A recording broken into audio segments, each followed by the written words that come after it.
Good morning everyone, how are you all. Sorry, बहुत दिनों बाद हमारी मीटिंग हुई है और उसके रिगार्डिंग एक्चुअली स्कूल में एग्ज़ामिनेशन टाइम चल रहा था। उसके बाद रिज़ल्ट बनाना, पेपर्स चेकिंग करना, उसमें हम थोड़े ज़्यादा बिजी हो गए थे, इसीलिए आप लोगों के लिए वीडियो नहीं बना पाए। बट अभी समर वैकेशन स्टार्ट हो चुका है, सो आज से आप लोगों के लिए इंग्लिश ग्रामर रिगार्डिंग वीडियोस मैं डे टू डे बनाती रहूँगी और आपको भी साथ साथ वो जो सारी चीज़ें बता रही हूँ वो आपको पढ़नी है। ये नहीं है कि समर वैकेशन स्टार्ट हो चुका है तो हम लोग हमारी स्टडीज़ को एक साइड रख दें, बिल्कुल नहीं। आपको ये काम नहीं करना है, एग्ज़ामिनेशन के लिए आपको पढ़ना पड़ेगा। सो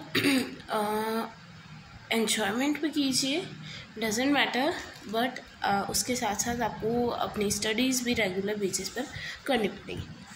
तो आज हमारा जो इंग्लिश ग्रामर का टॉपिक है टेंस। सो बच्चों, पहले ये आइडिया माइंड में क्रैक होगा, टेंस होता क्या है actually. So tense is, we can say that it is a type of work, or it is a type of and different type of action as well as different the particular action that is happening on an proper or an specific time। इसका मतलब ये हुआ कि tense में हम लोग किस चीज़ के बारे में बात करेंगे। टेंस में कोई काम हो रहा है, किस टाइम पे हो रहा है और किस प्लेस पर हो रहा है। ये तीन चीज़ बहुत ज़्यादा रोल प्ले करती हैं। सो आप लोग ये ध्यान रखिएगा कि टेंस में हम लोग तीन कौन सी चीज़ों पर ध्यान देंगे, टाइम, एक्शन और प्लेस। ये तीन चीज़ें हमें जाननी बहुत ज़्यादा ज़रूरी है। सो आई थिंक समझ आ गया कि सबसे पहले हमसे कोई टेंस की डेफिनेशन पूछे या किसी को टेंस के बारे में समझाना हो, सो इस तरीके से हमें समझाना होगा। जो मेन टेंस है वो होते हैं particular 3 types, that is past tense, perfect tense and future tense. So समझ आ गया होगा नेम के अकॉर्डिंग। पास्ट टेंस क्या होता है, जो एक्टिविटी या जो काम हमारा पास्ट में हो चुका था उसके बारे में हम लोग बात करेंगे, या फिर किसी को हमें पास्ट एक्शन के बारे में बताना है उसके बारे में बात करेंगे। For example like yesterday I wake up at 4 o'clock। सो कल मैं कितने बजे वेकअप हुई थी, 4 o'clock। ये एग्जाम्पल हो गया पास्ट एक्शन का। सेकेंड टेंस है प्रेजेंट टेंस। प्रेजेंट टेंस का मीन्स ये होगा कि जो काम हम लोग अभी at now we are performing. So how we can define the present tense. Present tense, in this tense the action that is going on now और on a particular day only, that we can say it is in present tense। so जो कोई काम उसी दिन हो रहा है, उसी टाइम हो रहा है, उसे हम लोग प्रेजेंट टेंस की कैटेगरी में इन्वॉल्व करेंगे। आई थिंक आप लोगों को समझ आ गया होगा प्रेजेंट टेंस किस एक्टिविटीज़ के बारे में बताएंगे। और एट लास्ट है फ्यूचर टेंस। फ्यूचर टेंस के बारे में क्या बताएंगे। फ्यूचर टेंस वो होगा कि जिसके बारे में हमें नहीं पता, सिर्फ हम लोग एज्यूम कर सकते हैं या आइडिया लगा सकते हैं कि फ्यूचर में क्या होगा।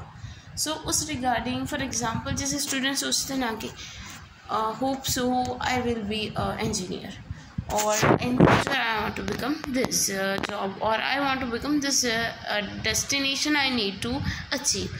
सो जो काम हमें पता नहीं है या फिर जो काम अभी फिक्स नहीं है, हमें खुद को नहीं पता कि ये होगा कि नहीं होगा, but future tense is totally depend on the assumption as well as जो आप वर्क कर रहे हो, जो हार्ड वर्क कर रहे हो, उसके बेसिस पर आप आइडेंटिफाई कर सकते हो कि फ्यूचर में क्या हो सकता है। इसीलिए तो बच्चे बोलते हैं कि हमें फ्यूचर में ये बनना है, मैं ये बन के दिखाऊंगी। सो वो सारा का सारा आपका जो हार्ड वर्क है उसके रिगार्डिंग आपको आइडिया लग जाएगा कि आप लोग क्या करना चाहोगे। और दूसरी बात कि हमें जो अचीव करना है, हमें कोई काम करना है प्रेजेंट में, उसके रिगार्डिंग हमें 100% हमारा परफॉर्मेंस देना पड़ेगा। और जो आपके सपने हैं, जो काम आपको पूरा करना, उसके रिगार्डिंग जितना हार्ड वर्क वो एक पर्टिकुलर चीज़ मांगती है, तो आपको उतना हार्ड वर्क आप दोगे, so damn sure you will achieve that. तो अगर आप उतना हार्ड वर्क करोगे सो आपको आपने जो सोचा है, आपके जो एजम्पशन है, उन्हें फुलफ़िल करने से आपको कोई नहीं रोक पाएगा।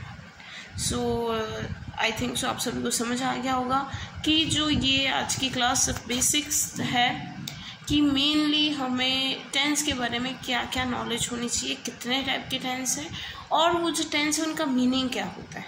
सो गाइस आई थिंक समझ आ गया होगा। और मैं फिर से एक और बार बोल रही हूँ, समर वैकेशन में अपने स्टडीज़ से कोई कॉम्प्रोमाइज़ ना करें तो आपके लिए बहुत अच्छा रहेगा। Studies as well as holiday जो एंजॉय करना वो भी कीजिए, बट स्टडीज़ से कोई कॉम्प्रोमाइज़ मत कीजिए, ठीक है। Okay, thank you and have a great day. And जिन स्टूडेंट्स को इंग्लिश ग्रामर की नीड है उन सभी से शेयर कीजिएगा। Thank you.